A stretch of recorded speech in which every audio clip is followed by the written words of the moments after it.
J'ai même pas cherché à comprendre, j'ai regardé le monsieur, j'ai fait allez c'est bon, c'est lui.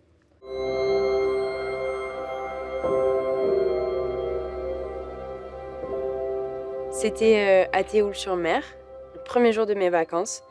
La veille, je venais de passer mon bac et j'étais avec mes grands-parents. Sur la plage, il faisait beau et tout. Et c'est la plage de tous les week-ends, samedi, dimanche. On fait les devoirs dessus, on mange, on fête des anniversaires, voilà. Ce que je préfère dans ces moments, c'est la simplicité. Il en faut pas beaucoup pour aller à la plage, prendre des serviettes, un maillot de bain. C'est assez sauvage et il n'y a pas trop de tourisme comme dans tout le reste de la Côte d'Azur. C'est un petit comité, il y a les petits bateaux de pêche à côté, c'est très calme. Mais donc j'étais tranquillement sur ma serviette et je décide donc d'aller me baigner. Et là, je vois un couple, dont ce monsieur qui regardait les poissons. Il avait la tête dans l'eau et on voyait son dos et sa tête en train de flotter. Et je les ai repérés et je me suis dit, ça fait longtemps qu'il regarde les poissons quand même, hein. Il est assez fort pour un vieux monsieur. Et là, j'entends du bruit, ça commence une dame qui commence à s'alerter et tout, essayer d'appeler à l'aide, quoi. Donc je fonce vers le monsieur, je nage vite et tout, et je le récupère comme il faut, mais je le savais pas. En fait, c'est drôle parce qu'une semaine avant, j'avais regardé Alerte à Malibu. Et j'ai eu des petits flashs de scènes. Et en fait, j'ai pris le monsieur naturellement. J'ai mis ma main sous son aisselle pour la poser sur son cœur. Et j'ai mis sa tête là, à côté de moi.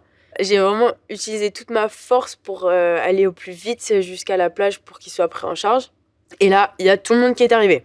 La gendarmerie, le SAMU, le garde champêtre, les policiers qui sont arrivés. C'était assez rocambolesque et en fait, après, quand toutes ces personnes sont arrivées, je me suis dit, moi, j'ai rien à faire là, puisqu'ils ont tous un poste. Et donc, je suis retournée voir mes grands-parents.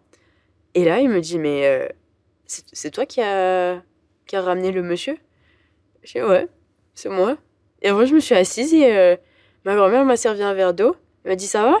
Je dit, oui, ça va. Les sauveteurs sont venus me voir. Et m'ont tous félicité. Ils m'ont dit franchement, super que tu étais dans l'eau et que tu étais là pour lui. Et le directeur, je me rappellerai toujours, j'étais là, il était immense devant moi, comme ça. Et il me dit alors, si tu es d'accord, on t'offre la formation du BNSSA. C'est le brevet national de secourisme et de sauvetage aquatique qui coûte un bras. Et dans ma tête, je dis putain, je sais pas faire le crawl.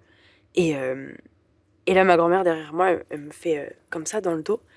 Et là, de suite, je fais ouais, bah super, moi je suis chaud, je suis trop partante. Ils m'ont présenté toute l'équipe. J'ai rencontré des gens formidables. J'ai créé des amitiés, des copains dans la piscine. Et en fait, ça a créé des liens parce que on est là tous pour la même chose. Donc, c'était vraiment mon refuge. C'est une famille, c'est une bande de copains. On se voit. À chaque fois, je suis invitée aux événements.